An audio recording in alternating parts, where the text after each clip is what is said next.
Mhm. All right, welcome in to the Three Guys Talking Ball podcast. It is episode 63. It is the Gene Upshaw What edition. about Jeff For Saturday? those of you who are wondering, no, he ruined that when he decided to coach the Colts and blew a 33-point lead to the Vikings. And is 1-7 and is probably going to be the head coach of the Colts here. So no, we're going to go with Gene Upshaw. You know, he was actually really good head of the NFLPA. Definitely miss his leadership now, and it is 2-2-23, not 2-2-22. I got that fixed. I did not screw that one Yeah, up. that a boy. So bully for me. It looks like, well, Ethan is back with us. I think he thinks he's an NBA player and it's load management. So he had to take last week's episode off. Now he's back this week.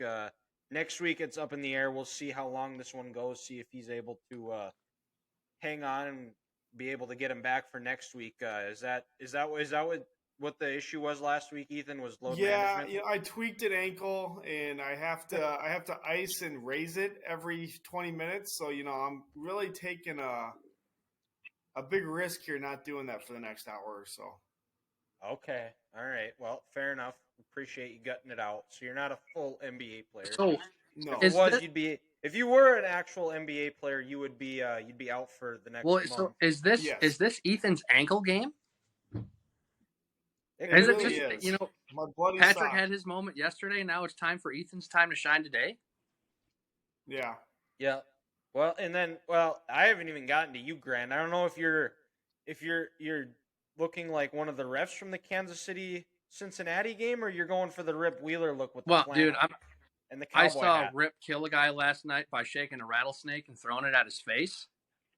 And Oh, so you're I'm on on season season 4, 4, all right? baby. Let's fucking go. And I got so excited to see that. I was like, that dude killed the guy without touching him, and he put a snake on him. It's the perfect murder. It's like the cowboy mafia. That's a way to not get Exactly. tracked. So I was like, I'm just going to expand on this. And now I'm just following the video memes you see where everyone's watching Yellowstone. As the seasons progress, your wardrobe changes and changes. So who knows? Maybe next week I might have to get a toothpick in or go on the internet somewhere and, spend a bunch of money on a black hat.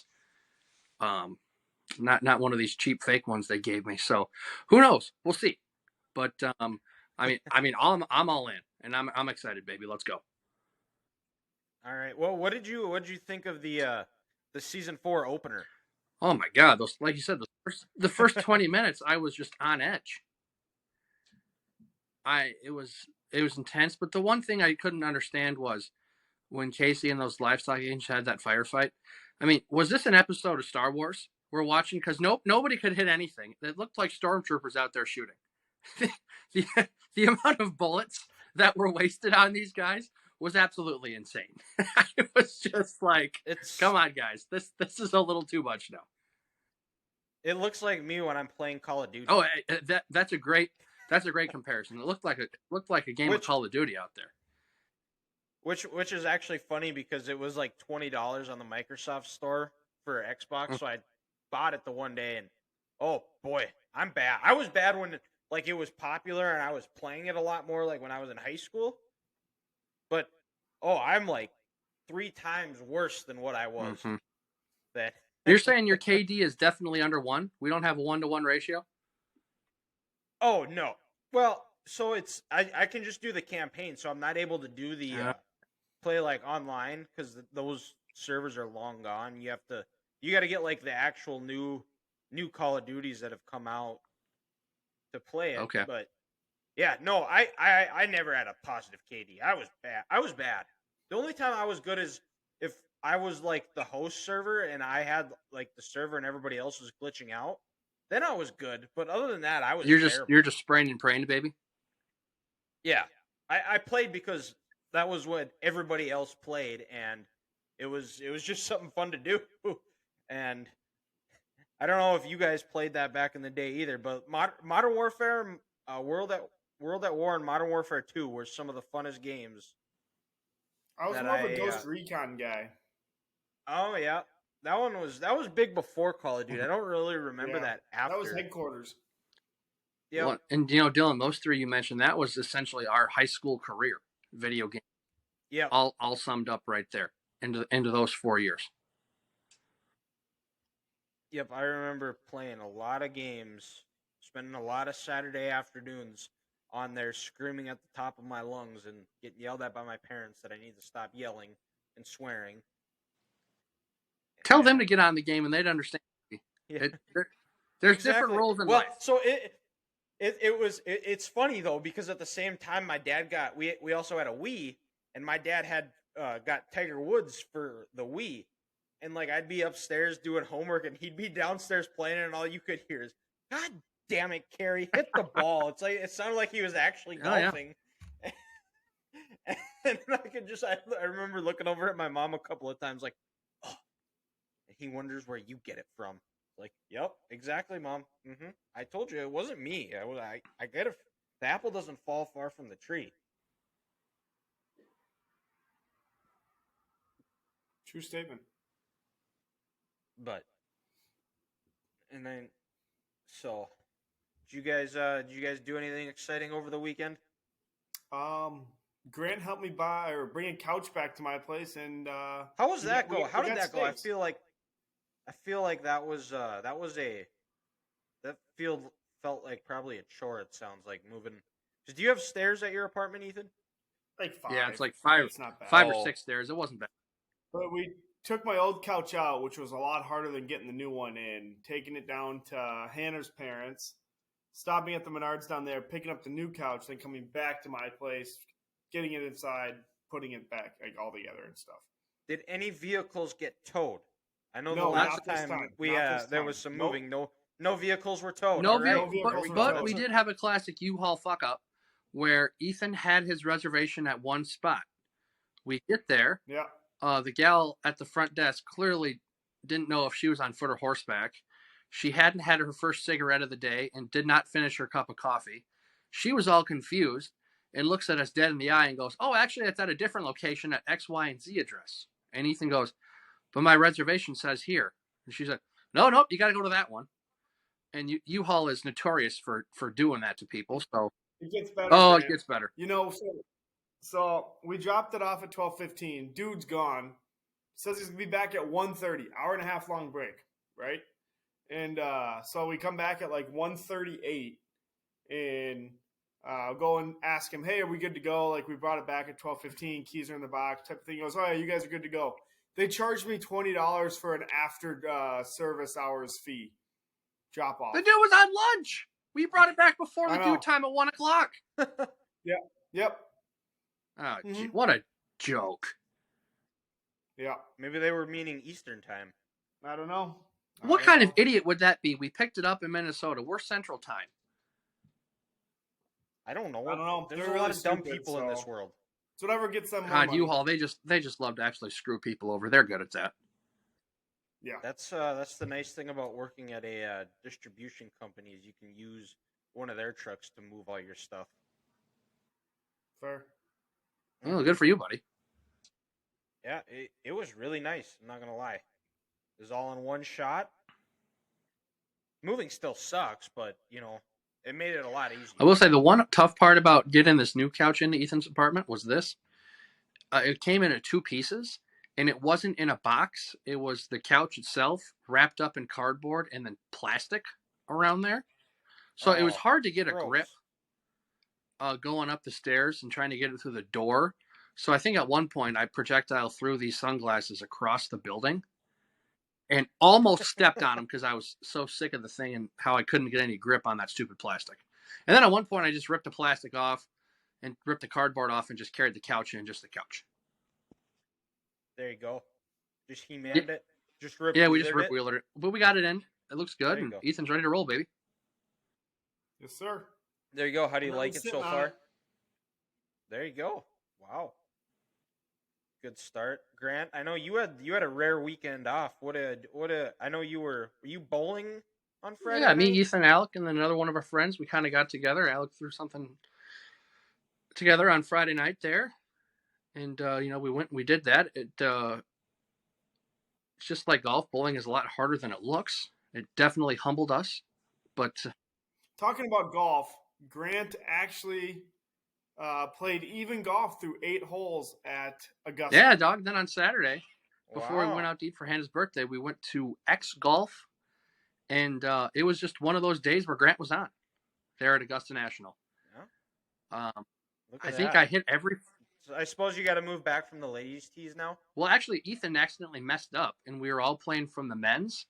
So we were wondering why poor Hannah was taking forever to get to the green. Well, it's because she was playing from the men's tees and not the ladies' tees. Oh, Ethan. I know, it was my bad. Boo me. So, Boo me. Yeah. We had an unfortunate mishap there. But That sounded more like a cheer. Nope. The cheering is this. Okay. This is laughter. This is applause. It sounds like a clap. This sounds like where you guys live. Okay. This sounds like we're watching Will Smith and Chris Rock at the Oscars.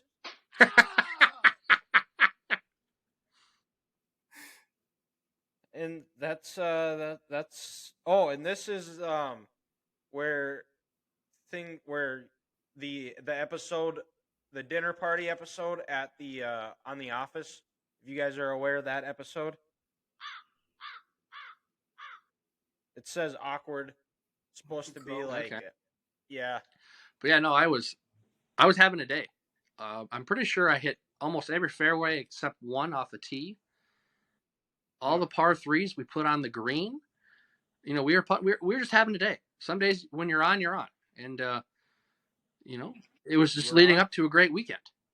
Friday, and then there you go. Saturday got a fantastic meal at Texas Roadhouse. Ate way too much food. Oh, and I had a whole pizza at X Golf too. What did you get at? at? You had like 98% of a pizza. Yeah, true. I had 7 of the 8 slices. Ethan wanted one. What did you get at Texas Roadhouse? Got the ribeye. Oh, Little Mac. Okay. I'm the classic strip. Yeah, Ethan's a strip kind of guy.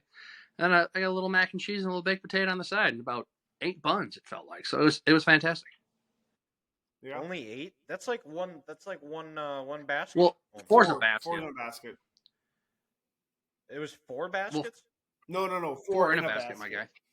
Oh, so there was 2. Gotcha. And inflation is a tough time these days. Yeah, it used to be like 8. I don't know. They're pretty freaking yeah, big. I think they're bigger than what they were, though. Have they gotten bigger? They sure now? look like they're freaking huge. You open that, Wow. you try to pull that thing apart. By right when it comes out of there, you're gonna have third-degree burns on your hands. Which is well worth it still. Huh. Yes. Yeah. Speaking of third-degree, whatever you want to call it, skin skin grafts. It's fine. Yeah. Words. Yeah, skin graft. I'd rather eat a bun than get a skin graft. I think most people would. Yeah. Sounds painful.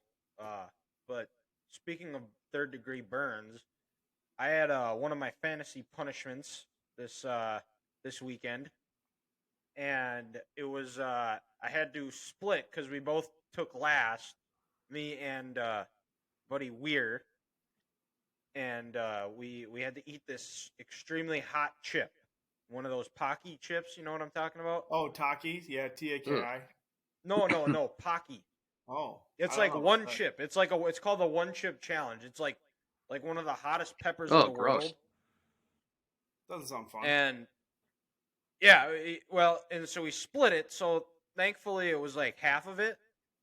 And I get there and looking at, or like before, I'm like thinking like this is gonna be hot. I don't mind spicy food, but we're not doesn't do spice well. You big redhead guy, hot food and a redhead don't go. He can't do anything over a sharp cheddar. No, exactly. He sweats when it's pepper jack. Oh boy! Wow. And I'm thinking, and I'm getting ready to go, and I'm like, I better get some milk. So I just buy like one of those like small ones. It's like smaller than like a half a gallon, like one that you're at a grocery store, you're going on a road trip, and you're gonna drink. Yeah, a quart, ounces or like a something. quart. Yeah, Probably Or a a pint? quarter a pint. Yeah, I would probably say it's closer to a pint. And so we take it and we're eating it, and it's not like one of those where it's like as the second you put it in your mouth, it gets hot. It It marinates. it marinates and it just gradually gets hotter and hotter and hotter. And I'll have to see if I can get a video and I'll send it to you guys. But Weir was struggling with it. I handled it a little bit better, but it was hot. And it just sat there, and then it sat in my stomach the rest of the night. Gross. And it was not fun. And then you get the pint of milk done, and Weir's dying, and he's like, "Oh, my mouth's hot." I'm like, wait till it comes out of your ass. It's going to be even worse. And we go, and then we're both drinking milk. We finish the pint, and I'm like, we need more milk. He was getting ready to walk out the door and go to a gas station to get more milk. And he was going to eat a block of cream cheese. It was moldy. And he's like, and so he finds his this yogurt, and he eats that, and then the buddy's house we went to, it was like some lactose free milk. And eventually it subsided and ended up just hanging out the rest of the night. But yeah, that's not something I ever care to do again. I can't say I blame you. Yeah, no, I'm good. So, yeah, and then Sunday you guys watch the games? Yeah. Yeah, Sunday. Yeah, woke up, workout, Chipotle for lunch, football games. No. Let's roll, baby. Shocking. Roll, baby. Shocking, yeah. Yeah, I probably scarred some poor young kid as he ate his just plain tortilla. No, dude, I ate at home. Oh, okay. So you stared into Raleigh's eyes and scarred. Oh her no, soul. that dog is all up on me. I get that left paw in my hand all the time. Like, hey, fatty, I want some food. Hey, I'm hungry. So she gets a little tortilla because she deserves it. Okay, fair enough. A good change up from the peanut butter that you. No. That'll always be number one, baby. If you know what I'm saying. So I suppose we should start. We'll go backwards. We'll start with the Chiefs-Bengals. Chiefs 23, Bengals 20, and what was an incredible game. It was a back and forth. Mahomes, another gutsy performance to gut it out. The Bengals D, I thought, actually played a fairly good game. They really hung tough. They're an incredible tackling team. They did a really good job for the most part of not letting them get a lot of yards after catch, and once bringing guys down right after contact. I can only think of a couple of spots. The Pacheco run, and then keeping Kelsey in check where, he still, I think, ended up getting like 8 or 9 catches, but you didn't see the yards after catch that he's normally used to getting. It was catch the ball on a hitch, and he'd be tackled. And then the Kansas City pass rush was incredible. They had 4 sacks in the first quarter. They ended with 5. Chris Jones looked like he was Aaron Donald. Probably, I don't think this is putting it lightly. I think this is by far the best game of his career. He finally got a sack in the playoffs. And back to Mahomes, it was, other than the time he went full Zach Wilson, he played pretty much the entire second half without his 3 top receivers. Juju, Tony, and Hardman were all out. He was MVS stepped up big. I can't even think of the guy, but he's got like 24 career tackles and 4 catches before the game.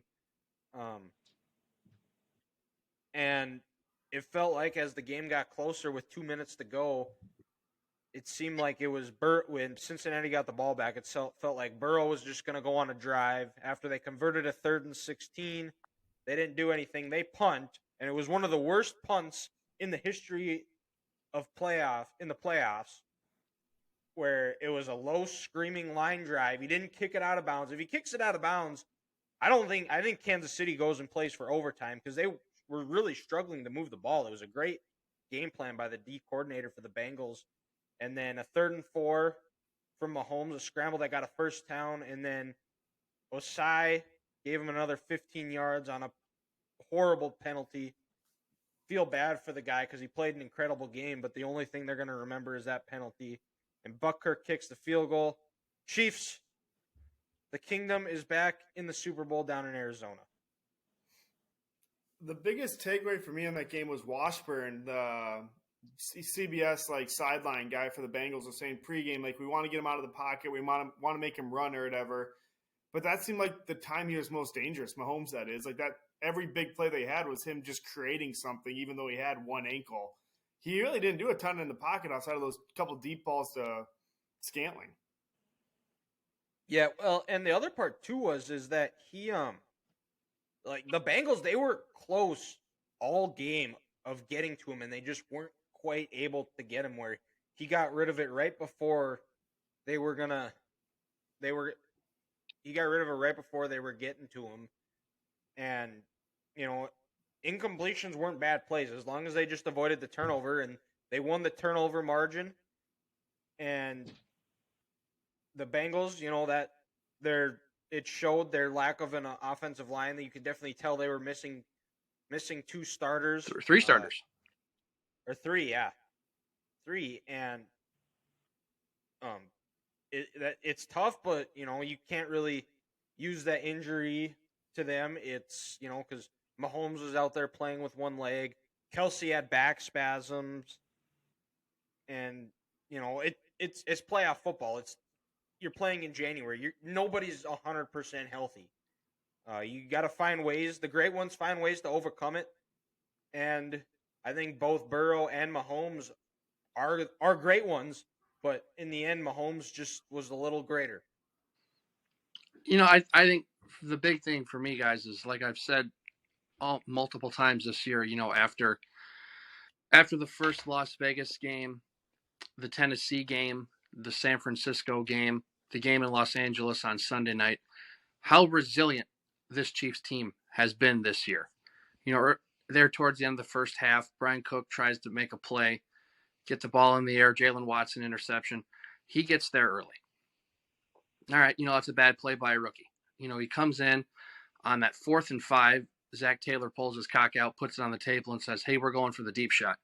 The Chiefs have the right coverage on there, but they know he's a rookie. Let's get him on a double move on in-breaking route. Cook gets beat. Jamar goes down. Samaje Perine touchdown a few plays later. And then, Joshua. Yeah, well, so that play, though, too, because I think the Chiefs, they were basically bracketing Chase all game, and it got to a point where, if he goes one way, one guy has him. If he goes the other way, another guy has him. But nobody has him when he runs just straight. And I think that was just a call by Taylor where he just said that. And I think to your point, Dylan, I think the Bengals knew they were bracketing him all game. And when you have 3 rookies in your secondary who are playing significant amount of time after L'Jarius Sneed went out, you can get him on this little wily veteran move because it's 4th and 5. The Bengals probably think the Chiefs are bringing some pressure. If we can block for an extra second, we'll get him on a quick little double move here where Jamar gets deeper than the deepest guy, and then he goes up and he makes a play. But then what was so impressive for Brian Cook is he kept in there playing, he kept fighting. And then on that interception when they tried to do the same concept to T. Higgins, he didn't fall for the bait. He was able to tip it, and then Joshua Williams was able to pick it off.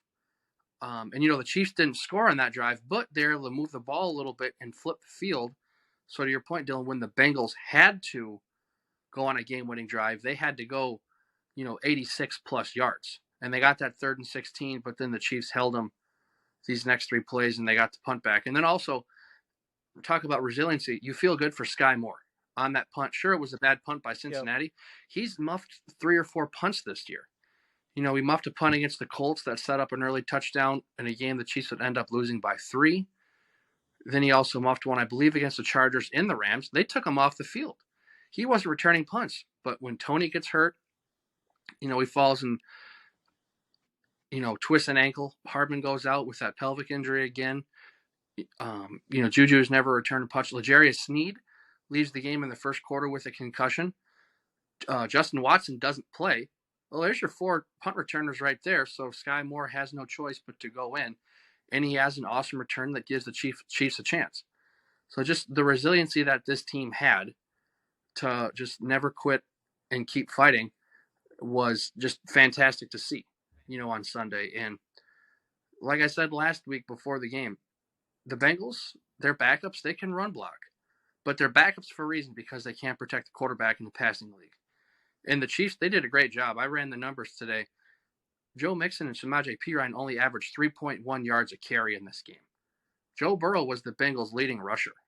And then you get those guys backed up. You get the Arrowhead crowd noise going where, Burrow was screaming in the huddle to yell the play. These tackles got to look inside, and, Chris Jones and Frank Clark, they get that extra second on that get off, and they're going to get the quarterback, and it changed the game. So just the resiliency from this team. You're down to your 5th, 6th wide receiver, and then how big was MVS? People are dogging him all year. $15 million a year wide receiver. He hasn't done much. Well, he's caught a touchdown in these last 2 games. San Francisco in the regular season, he had a big 3rd and 20 completion that helped swing that game over.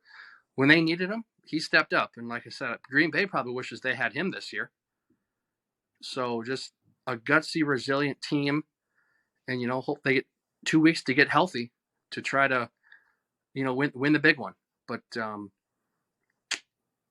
then I said this, when we were kids, we had the Colts Patriots. Well, now that we're adults, I think we got Bengals Chiefs. This is the thing for the next 10 years here in the AFC. Yeah. Well, and we said it last week, Grant, that it's no longer Mahomes, Josh Allen, Joe Burrow. It is Mahomes, Joe Burrow, Josh Allen. And then, Trevor Lawrence is hanging around there too. Yep. And then also to add the injury, Willie Gay goes out with a knee injury. You're down to Chanel, and then number 47. I'm drawing a blank on that young man's name, but you're down your second best linebacker. L'Jarius goes out, and they stepped up. Just a resilient, gutsy win by the Chiefs yesterday. Yeah, and it was I think they definitely enjoyed it, seeing Travis Kelce call the mayor of Cincinnati a jabroni. They definitely heard the noise that was coming out of Cincinnati all week. Burrowhead Stadium, it's not Arrowhead. You name it. Mahomes is hurt, they can't win, but yet again they find a way, and just a resilient, gritty bunch. And now Andy Reid gets to face his old team in the playoffs. Well, and then to kind of Super Bowl, not playoffs, piggyback Super on Bowl what now. you said, when Ethan and I were talking on Saturday, I was genuinely nervous for this game, thinking there's no way the Chiefs can win. They're down too many people. But as I was, Sunday, as I was thinking it out and working out, I was just like, you know what? I think they're going to win this game, because they're now no more the hunted. They're the hunters. They're hearing everything. They're hearing everyone talk about how good Joe Burrow is. Cincinnati owns them. They're 3-0. And that's all true. I can't dispute that. I was sick of playing these guys before yesterday. And if I'm sick of it, what are these guys in that locker room thinking? So they came in with the mindset of, we're going to take it to these guys. And it showed early in this game. They got that good start. And Cincinnati looked a little frazzled, to start that game. Like, hey, you know what? We're barking up the wrong tree, or we're talking a little too much, maybe a little too confident.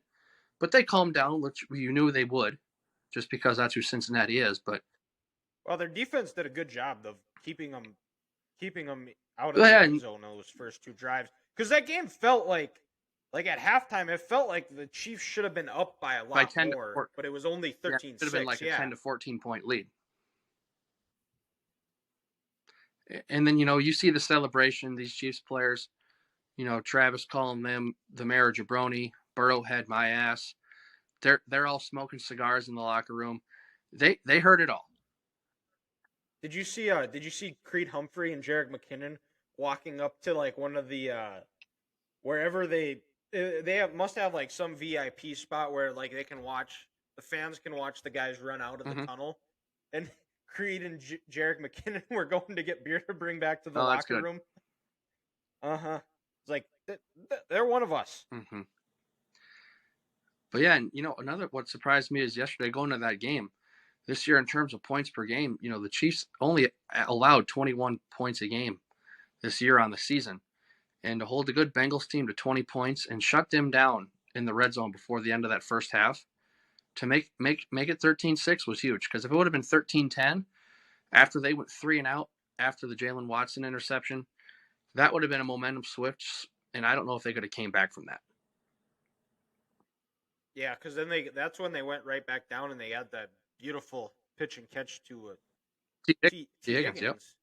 And yeah, that would have made it 17-13.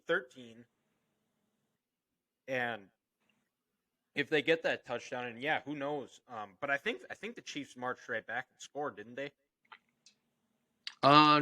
No, because when I was watching on my TV, it was right to left, and I don't think they did right afterwards. Or no, they did. Yeah, they did because he found MVS. Yeah. Okay. Yep. Yeah, he that was a yeah he found drive. MVS right after that in the end zone. So yeah, they came back right after the Bengals did and answered. That's right. Yeah, and well, who knows? As of now, that's probably going to be the matchup for next year. But we still got games to deal with this year, and I suppose let's shift down to first game of the day, the NFC Championship. The Eagles are going back for the second time in 5 years, and they beat the Niners 31-7. A game we thought was going to be a low scoring, a rock fight, knockdown, drag out war. Ended up not being that way. Brock Purdy got hurt, and after the fumble that Josh Johnson had going into the right before the half, and the Eagles went up 21-7. That game was over because they weren't able to throw. And it was a fairly non-exciting championship game that we got, but it was a great first drive by the Eagles where they went right down and scored, and Kyle Shanahan did not challenge that fourth down play where Devontae Smith made an incredible effort would be the best way. But actually, well, he did catch it because what did the ref call? And Eagles go up 7-0. And then on the first possession of the game for the 49ers, Brock Purdy gets strip sacked, gets his elbow destroyed. He sounds like he's going to be out for 6 months. And they bring in Johnson. And the defense bowed up. They played well. They kept him in the game for as long as they could. And then McCaffrey had a bulldozing run where he broke about four tackles, said, "Get off me," go in for make it a 7-7 game. And then the game really flipped on that next drive where San Francisco was going to get off the field 3 different times, and each time they were called for a different penalty. And Eagles go down, score, make it 14-7. Then, as I said earlier, the Johnson fumble, 21-7 at halftime. And then Johnson gets concussed. Brock Purdy has to come in. He could not throw the ball at all, so they had to use the run game, and it's not a good recipe when you're down 2 scores in the fourth quarter. And that was it. Eagles pass rush showed up. They got 5 different guys. It's going to be a problem for the Chiefs. We won't really preview the Super Bowl today. That's a special episode for next week's episode. We'll do some early thoughts, I think, but it was just not much of a game, and the Eagles have a chance to win a second Super Bowl. Just unfortunate for that game because it would have been a really good one had Purdy actually been able to play. I don't know if the 49ers would have won because the Eagles actually did defensively look pretty damn good, but they're also going against a guy that's been on 13 teams in 10 years in the NFL. It's like obviously he's not very good. His NFL resume does not fit in your phone screen. He's played for that many teams. His LinkedIn is pretty crazy if you want to go look at his LinkedIn. He has a LinkedIn. He has a LinkedIn. He has like Wow. the USFL, whatever the hell it is. He has the NFL teams on there, all of it. It's impressive. It is. I mean, the fact he has it on there, but yeah, it just sucks because that should have been honestly just as good as a game as the second one. We thought it was gonna be. We thought it was gonna be a low-scoring game, but it was. Well, and before Brock went out, he was 2 of 2, I think, for 19 yards. He looked crisp. He found Kittle over the middle, passed to Ayuk on the sideline, and we're thinking, all right, this rookie's here to play. He's not afraid of the crowd noise. He's not afraid of the hostile environment. And then, I texted Ethan this, and when are NFL teams going to stop doing this? When are we going to stop putting tight ends who have to come across the formation to block defensive ends? It's a recipe for disaster. A Pro Bowler with 16 sacks on the season. And then also I messaged Ethan after that play. It reminded me of the Vikings-Eagles NFC Championship game. Remember the pick six that Keenum threw? Yep. It's because they tried to... Yep. Did it end the same score? No, it was 38-7. 38, yeah. They tried to block Derek Barnett with a tight end, and he couldn't do it. And he got to the quarterback, and it changed the game. So it's like, when are we just going to completely scrap that play from the playbook? Because it doesn't work anymore. These guys are so fast. As soon as no one's coming their way, they're going right for that quarterback. So that's just... Well, and that's the other part too. Is that's the Shanahan offense where it's so reliant on play action. Where you're gonna occasionally have those free guys, and the San Francisco O-line is not good enough and consistent enough to where they can block it where you're getting into a drop back pass game. Because that San Francisco O-line, they're great going forward, but if they just got to sit back in pass pro with no play action, then that's when they can struggle a little bit. And the Eagles got after them yesterday with that. And it's gonna be the main key. It always does come down to these games. It comes down to O-line and D-line play. Who can protect the best and who can get after the quarterback the best in these games. And the way the Chiefs O-line, I didn't think they played great yesterday. They're gonna have to play the best game. They're all five. It's gonna have to be a collective effort to play. They're gonna have to play their best games in 2 weeks on Sunday. Well, and even go to that game yesterday with the Niners and the Eagles. Even before the Purdy injury and afterwards when the Niners were keeping it close, there were some points in that game where they were just mauling San Francisco up front.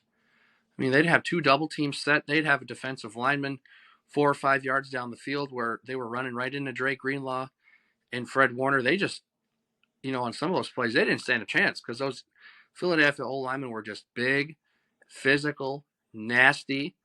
They were coming at you, and they wanted to set the tone because they were probably pissed off hearing all week. They're playing the number one defense. They played the Giants. Excuse me. They've struggled. They haven't played good. They haven't played a real team since the regular season. And the Eagles they were upset and they were pissed and they took it to them. So, you can't blame the Purdy injury on that. That was just an ass kicking by Philadelphia up front on some of those plays, just moving defensive linemen, moving them.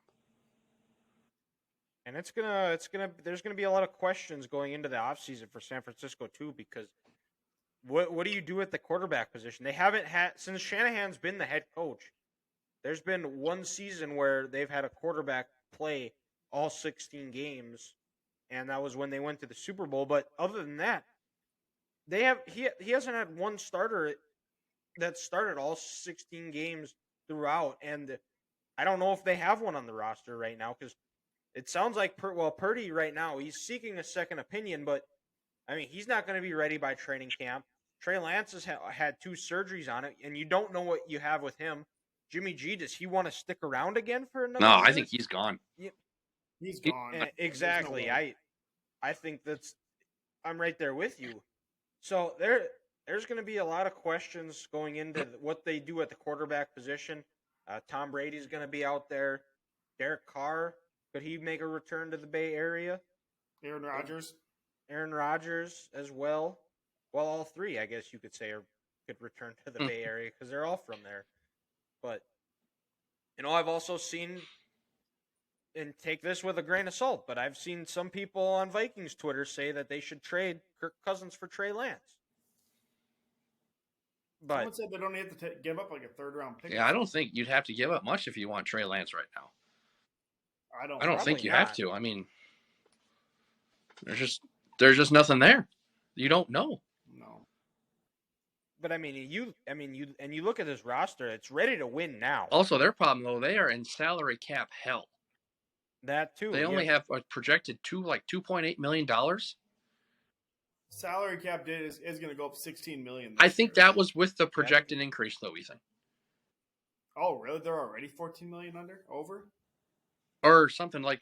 When I was watching SportsCenter tonight, they said the Niners are projected to have $2.8 million in cap space. That was today. That was tonight. Yeah, at the 5 o'clock time it was on, after they announced what the cap is going up to. Yeah. And again, they're just projecting. They'll move money and play dirty with it. But another thing they got to worry about is they're going to have to pay Nick Bosa here soon. Yep. Yeah, because this is what is 4th year. So, well, he's going into his 5th year now, or next year's yeah. his 5th. So they're going to have to pay his ass. I mean, giving Debo a big contract was. I think that's going to be the one they regret. Yep. Yeah, I would say so. Because look at how good they played these last couple weeks. When Brock was in, it was Ayuk, Kittle, and McCaffrey. It wasn't Debo. Stupid. Yeah, and I don't know what McCaffrey's owed because unless he's just if he's still getting paid from Carolina. I don't know. I have no idea. But let's see here. Oh, but Dylan, I just remembered this yesterday. For the Chiefs, sorry, Travis. He only had 6 receptions. Leading receiver on the team was MVS with 7. MVS had 7 for 116 and a tutty. Yeah, well, they threw it around too. They threw it to like 11. I think Mahomes had 10 or 11 different receivers he threw the ball 10 to. for sure. Well, yeah, because Hardman, Tony, and Smith-Schuster all had receptions before they got hurt and left the game. Yeah, and McCaffrey, he's owed $11.8 million next year. Okay. But yeah, I don't know. It'll be an interesting off season for sure in San Francisco, but They're still the favorites in the NFC West. Correct. Mm-hmm. Yes, because we don't know what the Rams are going to do. They're facing an uphill battle with their cap hell they're in. Who knows with Arizona, Seattle? They've got some nice pieces. We'll see what they do in the draft and free agency. But yeah, for sure, San Francisco's by far and away the favorite in the NFC West. But so did you guys see that Jill Biden was sitting with Roger Goodell or Dr. Jill Biden? Got to make sure I get that in because we have to make sure everybody knows she's a doctor. But I was posed this question, and I'll let you guys figure out the buddy that asked me this question, because I'm pretty sure after I read this to you guys, you're going to know exactly who it was. But this is a big question here.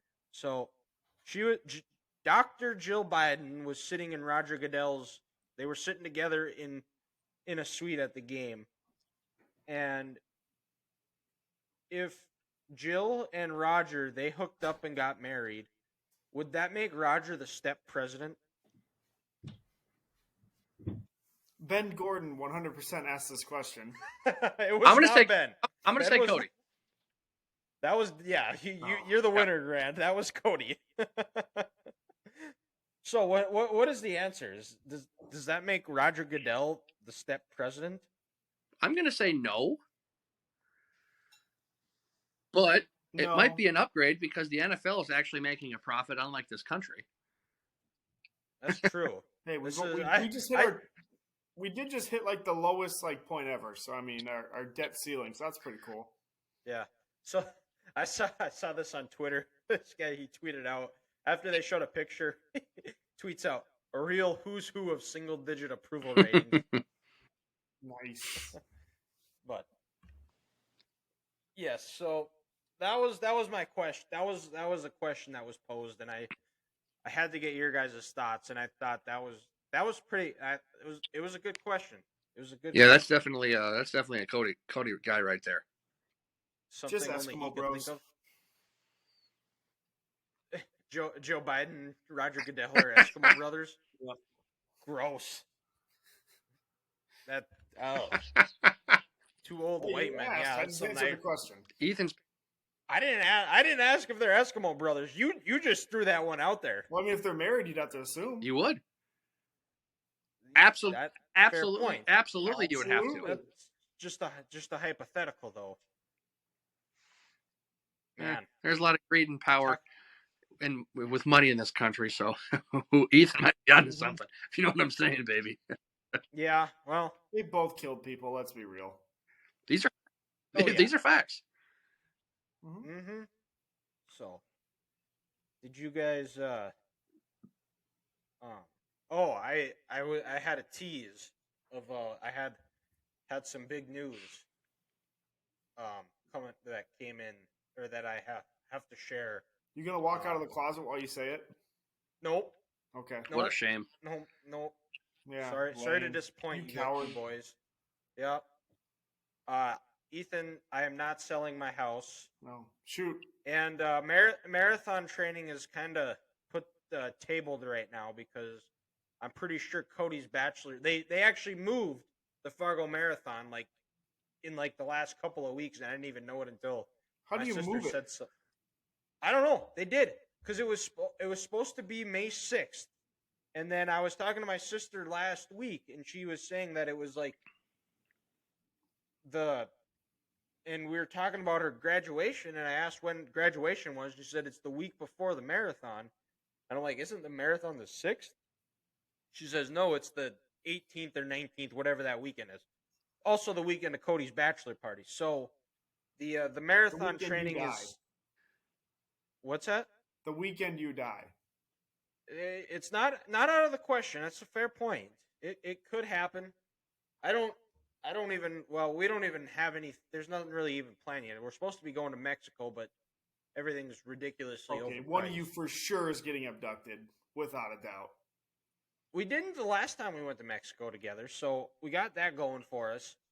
Stay on the resort. I think we'll be okay. But you got to remember, this time you're a little older. You're probably not in as good of a shape.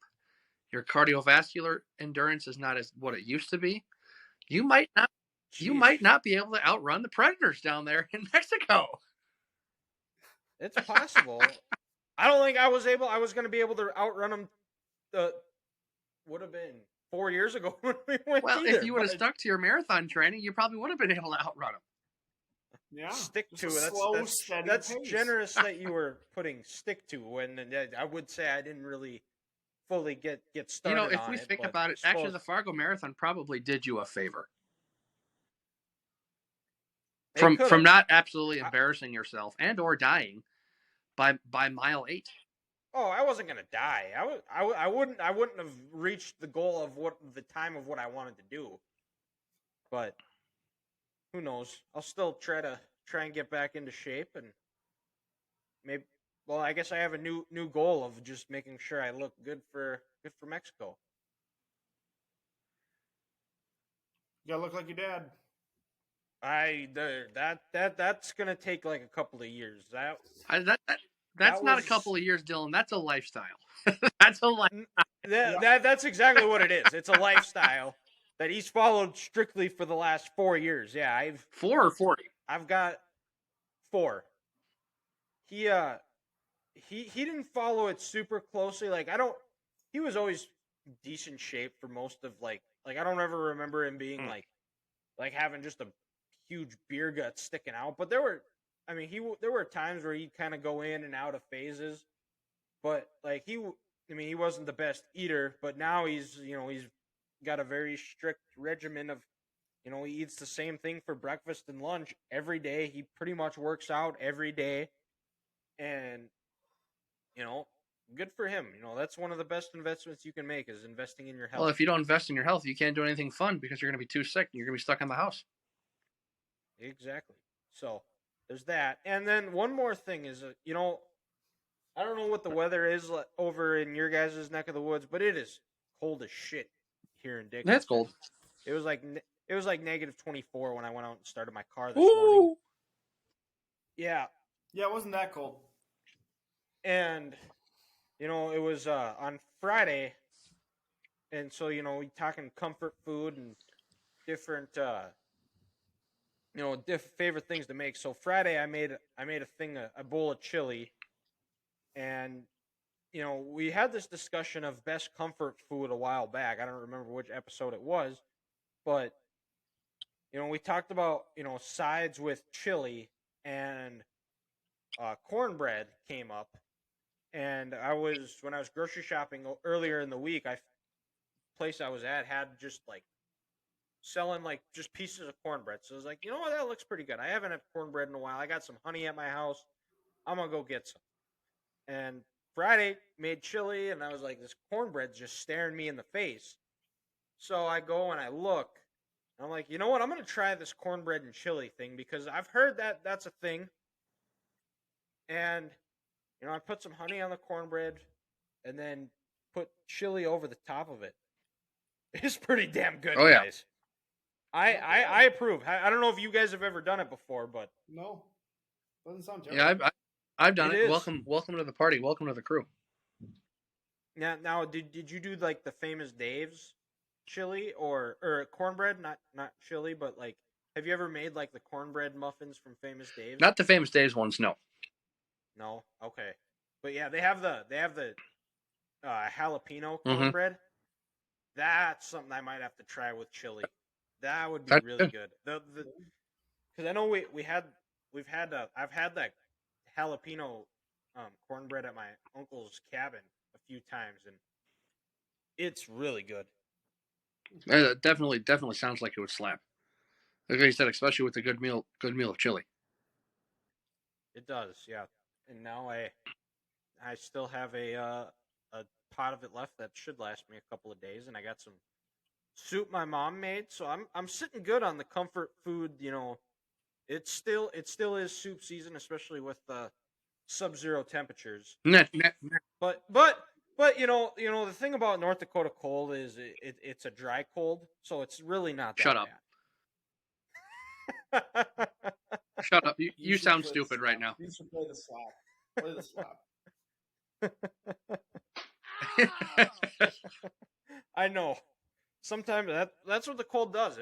I'm someone that would not consider you guys or myself. I wouldn't consider myself smart. I'm pretty stupid. So and then when it gets even colder out, the stupid meter gets turned way up. Oh, for sure. You said it. We're just thinking. Kind of just like how people in Florida get fried because it's so hot. Yeah. Sometimes when it's so cold, it does the same thing, but just with a different temperature value. Exactly. And you got to find ways to make the best of it, or try to make some lemons out of lemonade. Mhm.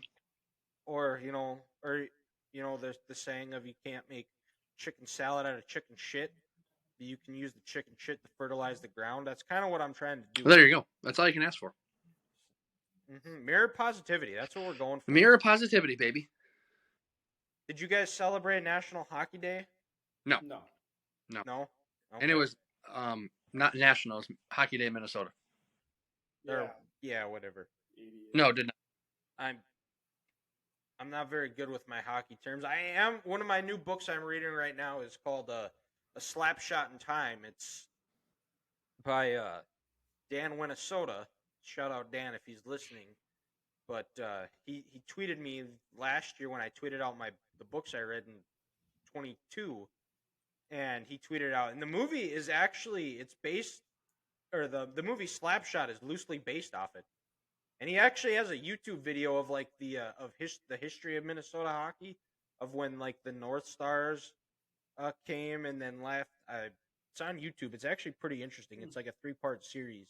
I've watched the first 2. I haven't, so I'll watch the 3rd part at some point. Oh, there you go. But yeah, it was pretty interesting. Bruce Boudreau played for the because the team, it was the St. Paul Fighting Saints. I don't know if you've heard of them before, but they played on the place where the XL is now, where whatever the old, I think it's the St. Paul Civic Center or something like that. But um, that's what the book is based off of. The more you know. So yeah, yeah, for sure. And I don't know if you guys got anything else. I guess if not, then we'll kick her over to Grant for curveball of the week. All right, so we're gonna stay along the lines of food here, and it kind of goes off of a discussion Ethan and I had this past weekend. Oh boy. When it comes to, let's say guys getting just a deli sandwich or a sub sandwich at a chain or a restaurant, I want to know, what's your favorite sandwich place? To go to. Of all the options we have out there, we got Jimmy John's, we got Subway, Jersey Mike's, Firehouse Subs. I want to know. I want to know this. Where's your go-to place? Just to spite you, I'm gonna say Subway, but it's not actually Subway. Subway. I'll say Chocolate chip Potbelly. cookies. Yeah, the chocolate chip cookies. That's a reason to go to Subway, is the chocolate chip cookies. Potbelly it is though. Potbelly, okay. All right. They toast it to perfection. Yeah, Potbelly's. They've absolutely nailed that sandwich there. Yep. Well, and you guys are a little bit better of an advantage for me than I am, because we don't have much for sandwich places around here. We have Subway, we have Jimmy John's, and that's about it as far as sandwich places. Well, unfortunately, that's what you get for living in BFE.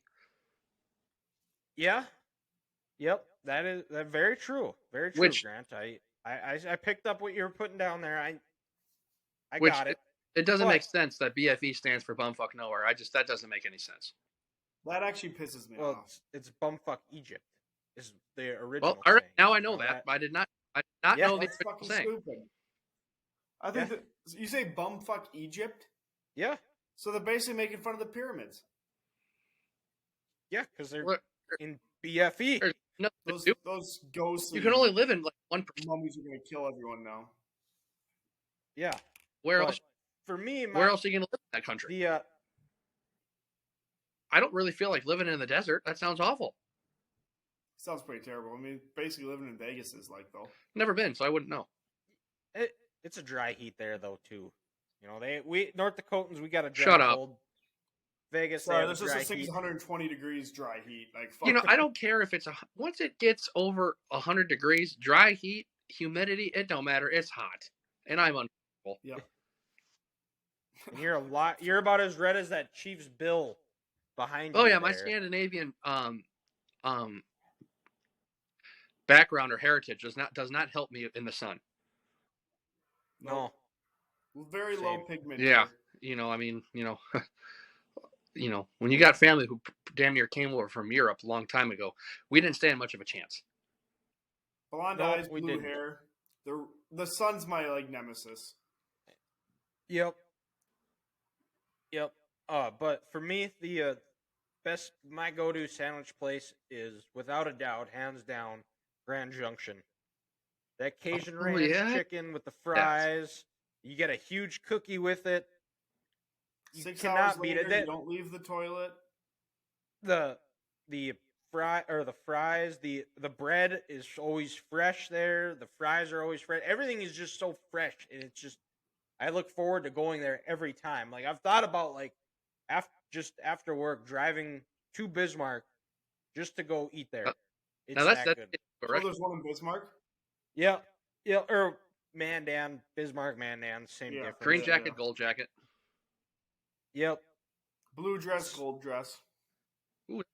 Oh yeah, that's that was. Let's go. Yeah. That was a college thing. My God, that was just a heated debate if I've ever heard one. A blue and black dress. Oh my gosh, it was blue Thank and black. you. It was. This is the first time in the room we're all. Thank God we're all in agreement, or else this is going to go a lot way sideways real fast. I remember arguing with somebody I sat next to in a class in college about it. I was just making small talk, and so was it blue and black, or what were the other gold colors? And white. Gold and white. Yeah. Yeah. And the person next to me said it was gold and white, and it was just an argument. And we were like assignment partners too, and I don't think we ever got along since. I think that just broke our friendship. Right. It was blue and black. black. It was Anyone blue says and black, otherwise, yeah. they're dumb. There's no arguing about this. People say it's gold and white are just No. uneducated hillbillies. Probably. Yeah, I might post it on Instagram now just to piss people off tonight. Yeah, For old time's people sake. say it's gold and white. They lay up on par fours. They wear Adidas, and they live in Wisconsin. They're mouth breathing. You better be nice to about the wearing Adidas thing. You know, Grant, your quarterback wears Adidas. Only because he's contractually Exactly. has to. Exactly. Well, same thing. Why would you be contracted out to wear Adidas? They offered him the most money. Well, it's because that poor bastard had to go to school at Texas Tech and wear Under Armour, which is almost worse. A little better than Adidas. I don't know. It's all the money in Texas, and to think that Texas Tech and Texas A&M have Adidas and Under Armour. I mean, are we poor? I thought Texas people bragged about how much money they had. Loyal's not going to them. There's a saying in Texas that's called $50,000 millionaires. And in Lubbock, you probably have a lot of $50,000 millionaires. Fair.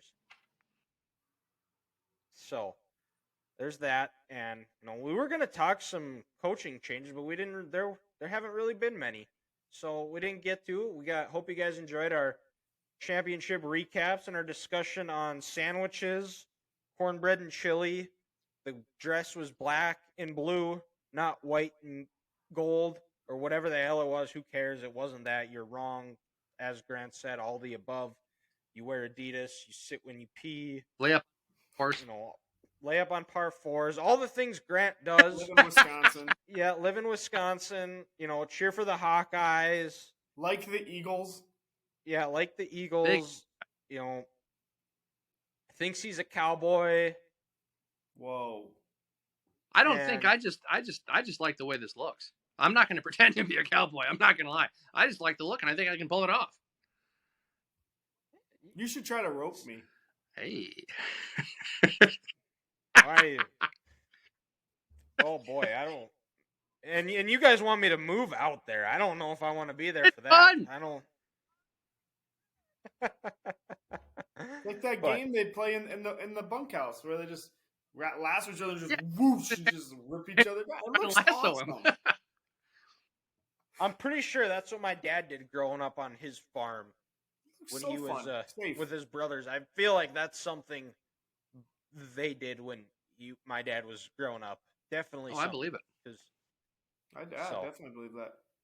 Yeah, well, he's a lot more badass than me. He was a Marine bull rider in a lot better shape. So maybe someday I can be like a fourth of that.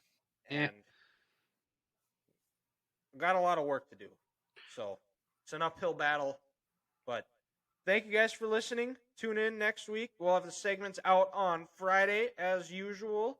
Go check us out on all of our social medias where we'll be posting content and posting other content from the show. And let us know what color the dress is when we post it. Yeah, let us know what the dress is. And TikTok, Twitter, Instagram at 3GTV Podcast. Facebook page is 3 Guys Talking Ball. That's all we got. Have a good rest of the week, and we'll talk to you next week. Hasta luego.